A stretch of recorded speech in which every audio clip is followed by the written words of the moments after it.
Dirt Trax is sponsored by Polaris, think outside. Can-Am, time for some off-road living. Yamaha, revs your heart. And by Kawasaki, let the good times roll.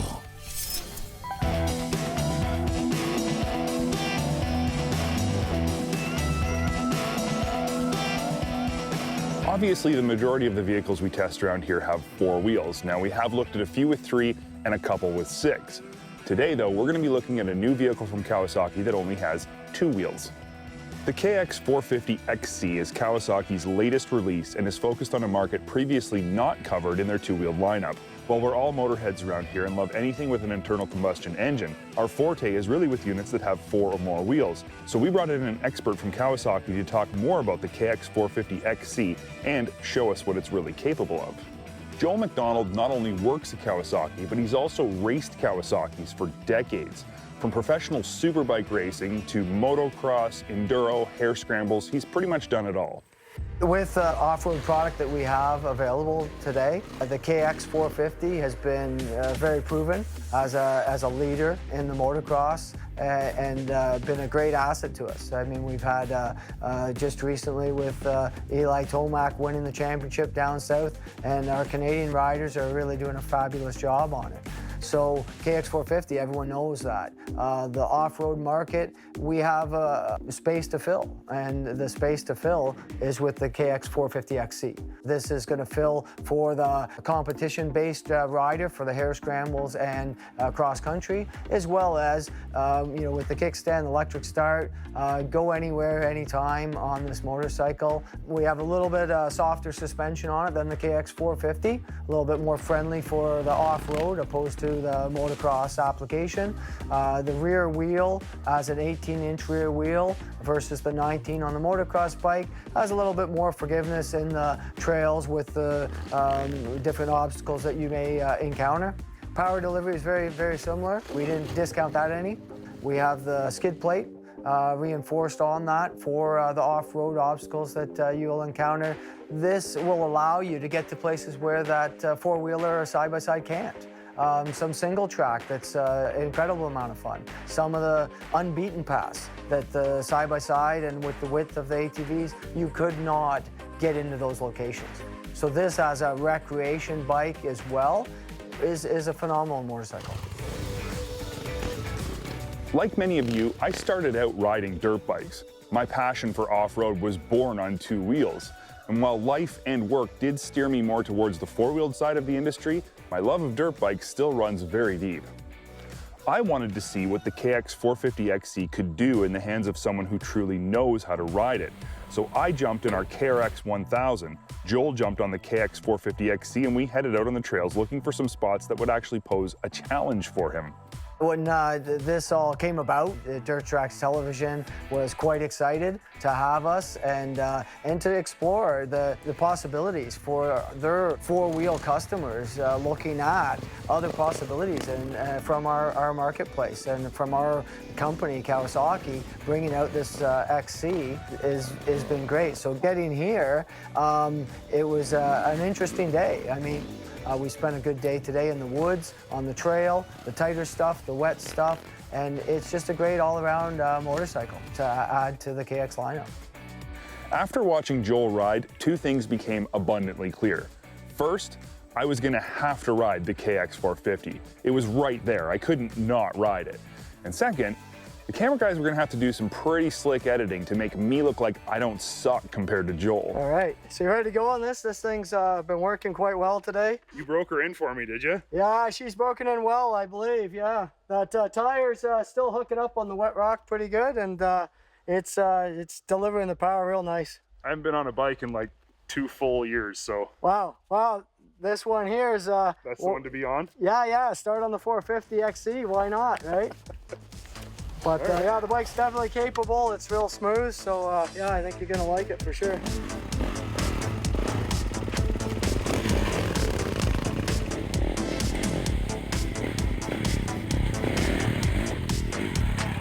you know, as Luke was riding the XC 450 and noticing that he's, you know, and talking with him that he's more of a novice rider with the off-road motorcycle.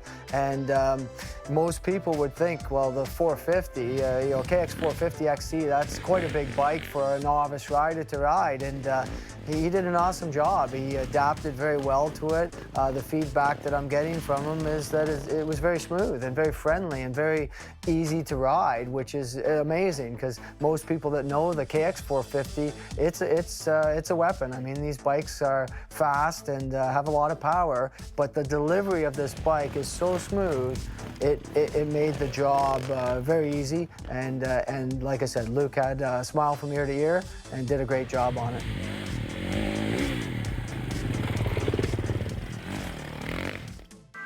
Dirt Trax is sponsored by Princess Auto. Make it work. There's no question the KX450 XC is amazing. Joel was 100% correct in that while it is a big, powerful bike, the power is extremely refined. It's easy to get comfortable on it really quick, and it doesn't take long before you feel like you're going really fast. Whether or not that's true remains to be seen. I'm watching him ride the 450 XC and sharing that experience was awesome. It was just the feedback from him on his challenges, getting on the 450 XC today and get reacquainted with the off-road motorcycle. You could see the grin from ear to ear on him. He was having a great time with it. It was fun to watch.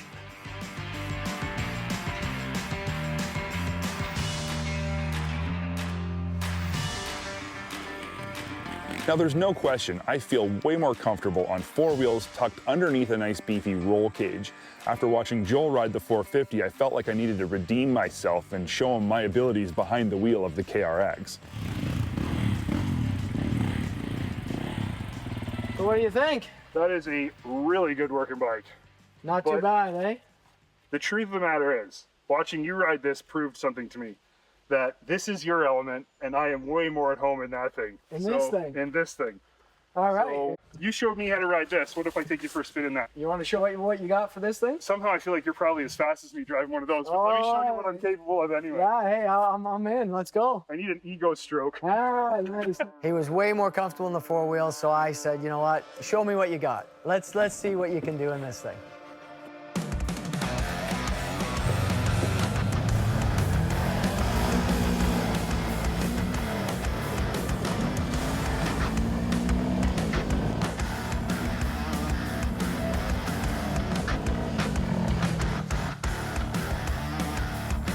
The KRX I've had a little bit of opportunity in, and I had a great deal of opportunity today, and it was amazing going with Luke ground in this KRX.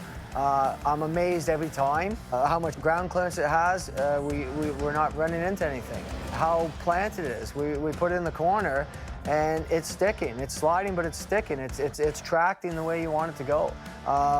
The plushness of the suspension. It didn't matter what square edge we came up on. It took it like it wasn't even there. It amazes me every time I'm in the thing. If I've learned anything from riding with Joel, it's that the passion for riding on two wheels and the passion for riding on four wheels is exactly the same. Which type of vehicle you prefer has nothing to do with how much fun you can have. Kawasaki is the type of company that can not only grow up with you, but that can also evolve with you as your off-roading interests change over the years. In many cases, we have kids coming in and getting on the little KLX 110s and graduating to the bigger off-road motorcycles. And as they get older and they grow, we've had many kids growing up with their dads and getting into the ATVs for going to go hunting and that sort of thing. And then that's led into side-by-side markets and then further on in street bikes and that sort of thing as well. If you're one of those individuals who's just as passionate for four wheels as you are for two, then who's to say you can't have the best of both worlds? When you have a company like Kawasaki who produces cool products like the KRX 1000 and the all-new KX450 XC, you have a source that can make that a reality.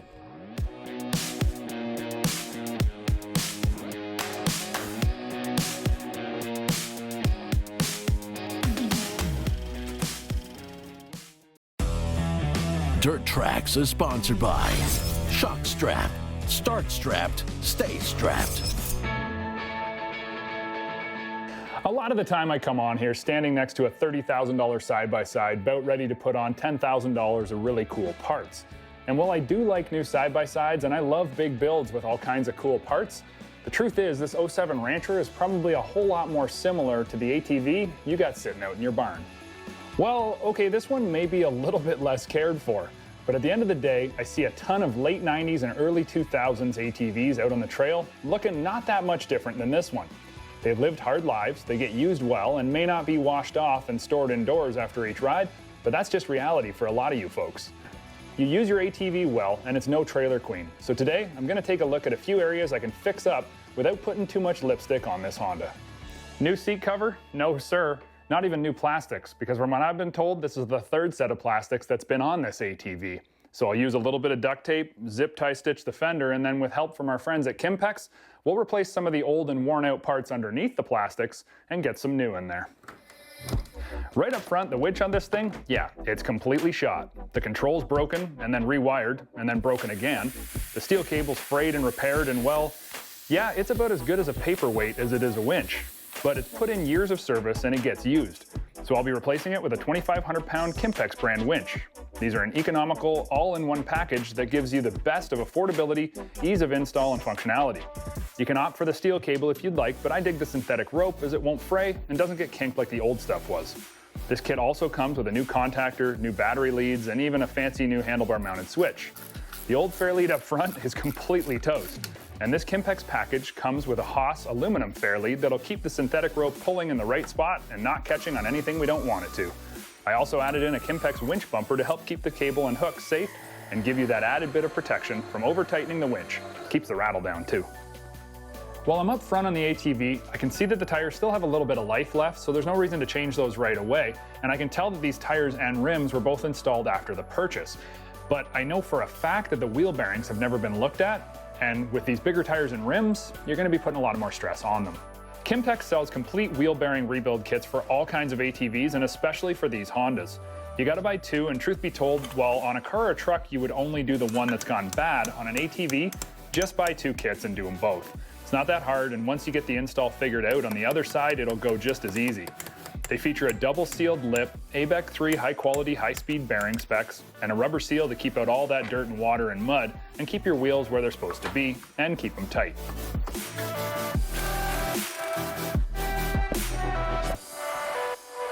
Now, when it comes to general maintenance, your air filter is one of the simplest things that you can change out, and it does actually make a pretty big difference. Especially if you've got your bike into some heavy mud or been running a lot of dry, dusty trails. For the price of a simple replacement air filter like this, you should consider changing your filter frequently to make sure you're giving your engine the freshest air possible. As you can see, there was a lot of crud down on the bottom of this air box, and a fresh filter will literally give this engine a true breath of fresh air. Now, the stock headlights on this 420 are old, they're cracked, they're muddy, and only one of them currently has a bulb and a harness that actually works. So putting a light bar on an ATV of this generation can really add to your nighttime riding. I opted for a 12-inch double row light bar, and I think I've really found a perfect spot for it. I ordered the complete install harness with an illuminated switch and a relay as well to make this job really easy. The light bar is IP68 rated, so you know that it's sealed and watertight. It's also rated for 50,000 hours of use and uses Cree LEDs, which means super high quality. The light that it throws will make up for those lost front headlights, and it'll give increased rideability when the sun goes down while not eating up battery power. And because it's now upper pod mounted, the light will go where the bars are pointed, similar to many new ATV pod mounted headlights, but way, way brighter. Now, with the plastics looking as beat up as they are on this rig, and with him replacing them 3 times already, I knew I needed to do something about this, and fender protectors are something I see a whole lot more out on the trail of. Sure, they are very frequently linked to a rear cargo box or seat and include foot pegs, but these here are just to keep the trees and sticks that want to wreck the plastic off of it. Okay, so there's not a lot of life left in these rear plastics on this ATV, but if the owner chooses to put a new set on, he'll have the protectors to keep it looking nice.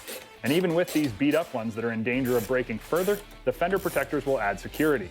The side benefit is that most gun scabbards can also be mounted to these protectors should you want to add one during hunting season. While I haven't really added much lipstick to this Honda, it's not an ATV to do that to. It's a hard-working rig that's expected to pull the trailer into the cabin, the deer out of the bush, or plow the snow in the wintertime. And after today, I know it's going to be around for years more doing just that. Closed captioning of Dirt Trax is sponsored by MBRP Performance Exhaust. Race inspired, trail proven.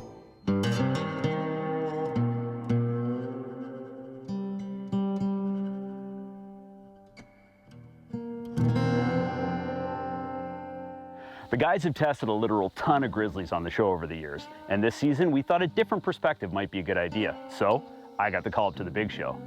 And I think it's justified. Apart from riding just about every Grizzly we've ever had on site, I've actually owned 2 as my own personal ATVs. I've had the opportunity to ride just about every ATV on the market at some point. So why would I personally shell out my own money for a Grizzly? It's because I know Yamaha builds a quality product and the company has a renowned reputation for reliability. In this test ride, I'm going to tell you all the things I love about the Grizzly, particularly this unit right here. It's not going to be all sunshine and roses though. I've got my gripes, and from the comments I see online, more than a few of you share. So let's get at it. Every version of the Grizzly I've ever ridden has exceeded my expectations for the most part. They're just a pleasure to ride, and while I get that looks are subjective, but dang, these things are sexy. The XTR comes in this beautiful titanium bronze finish and has a bunch of features that set it apart from other vehicles in the Grizzly lineup, such as a 2,500-pound Warn Winch, these 27-inch Maxxis Zilla tires wrapped around these beautiful 14-inch wheels. Look, I'm not going to sit here and gush over the Grizzly, so let's get down to the meat of this test ride and talk about how it actually performs. The 2020 Grizzly EPS XTR still uses Yamaha's tried and true 686 single-cylinder engine, which realistically compares closer to a 500 class engine than anything larger, with what we guess are horsepower numbers that are pretty close to a 570 Outlander or a 570 Sportsman. I love this engine. It's a little soft off engagement, but entirely trailable, and mid-range power out of the 686 is buttery smooth, with enough power to provide an enjoyable ride with a little excitement. I also love Yamaha's Ultramatic CVT, and in my own perfect little world, every sport utility ATV on the market would be equipped with a CVT. And that comment should be enough to fire up all the Honda owners out there. The Grizzly is very close in weight and dimensions to a 570 Sportsman and an Outlander 570 as well. However, it does provide slightly more ground clearance, due mostly to its 27-inch Zilla tires, which, as far as an aftermarket tire are concerned, add considerable value and functionality to this ATV. The issue that always seems to cast a shadow on choosing a mud-oriented tire instead of a trail-oriented tire, though, is there's always going to be a sacrifice in ride quality. I feel like these Zillas ride a bit rough on the trail due to this aggressive lug depth that's designed to be in the mud. If you do the type of riding that I do, which is about 70% fire road and fast trail with about 30% mud, you might be happier with a more trail-oriented tire like an ITP Teryx or something comparable. Again, not to take away from these Zillas, if your intention is to play in the mud while you're out riding trails, you'll have a blast with these tires. And remember, if the mud gets too thick, you've got that Warn Winch as a backup. The Grizzly is essentially classified as a sport utility ATV, and I think the majority of people buying them are using it mostly for trail riding. However, when there is work to get done, the Grizzly can handle it. The Grizzly has class-leading storage for all kinds of your stuff, and has respectable combined front and rear rack capacity of over 300 pounds and a towing capacity of over 1,300 pounds. And for trail riding, the stock suspension on all models in the Grizzly lineup is set up nice and soft to deliver a very plush and comfortable ride. With that said, my personal feeling is the stock shocks on the XTR are set up too soft for an ATV in this trim level. A bit more aggressive damping to match spring rate would reduce body roll and would improve responsiveness in the corners. What the Grizzly XTR needs is a set of rebuildable aluminum body adjustable piggybacks like a set of Fox QS3s. This would give the rider control to easily make complex adjustments to a suspension based on weight, payload, and how aggressively he intends to ride, and would not only add tremendous value to this ATV, it would set it apart from anything else being offered in this class and really make this edition special. I've been biting my tongue so hard up to this point, I swear it's bleeding. But I gotta ask the question I know a lot of you are asking too. Where's the 850 already? In a recent poll we did, 61% of you felt that Yamaha would be the first Japanese manufacturer to introduce a big bore sport utility ATV with an 800 to 1000 cc engine. And it's not the first time we've asked this either. And from the responses we get online, we feel an 850 Grizzly would be an absolute home run for Yamaha. Further to upgrading power, we'd love to see Yamaha expand the Grizzly lineup to include a 2-up edition to compete with Can-Am's Max and the Polaris Touring editions. And to really test those 27-inch Zillas, we agree with an overwhelming majority of you out there that Yamaha should consider a factory mutter, complete with a high-mounted rad and factory snorkels. And let's face it, an 850 in either of those two editions would be a hit and would probably control the news cycle for an entire season. Look, we fully understand that not everybody wants the biggest bore, fastest ATV on the market, and I want to make it clear that although I strongly feel Yamaha needs to expand the Grizzly lineup to include the 850, there will always be a place for this 700. I knew exactly what I was getting when I bought mine, and I was happy enough to do it twice. Bottom line is, Yamaha's put a decent offering together with the XTR to keep Grizzly faithfuls satisfied. You're getting excellent ride quality, decent power, and legendary reliability, all packaged together with enough goodies to make your investment worthwhile. Look, we don't buy our ATVs to be trophies, we buy them to ride. And the Grizzly was designed to allow you to do just that with a smile on your face, year after year after year.